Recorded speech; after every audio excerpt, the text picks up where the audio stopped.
players in the last week or so have really gotten a better sense of what living in a bubble and playing in a bubble, what it will include and how limiting it is, how restrictive, how isolating it will be. This is a concern for the league, and I'm told that they're going to have a mechanism in the agreement that they announce that would allow players who don't want to play to stay home.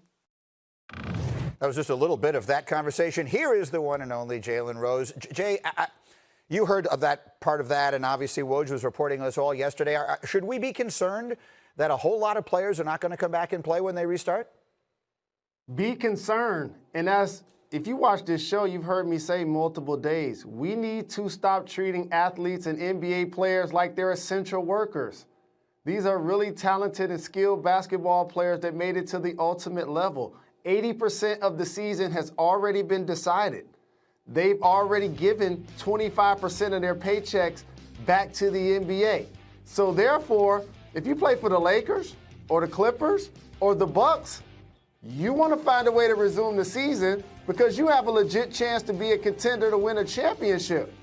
If your team's 17 through 22, you don't truly have the motivation because you know you're not going to win a championship, yet you're going to have to make all of the sacrifices that everybody else is going to have to do, like be in a bubble 6 or 7 weeks initially to play 8 regular season games without being with your significant others. Yeah, but being sort of isolated from everyone and them isolated from you. And at this very particular moment in American history, not just pertaining to the coronavirus, but obviously to other issues as well. We had Matt Barnes yesterday on, Jalen. We were talking with him about how he has heard from some players that they have concerns about going back to play during this time of protest and all of that. How much of a factor do you think that is here? What are you hearing?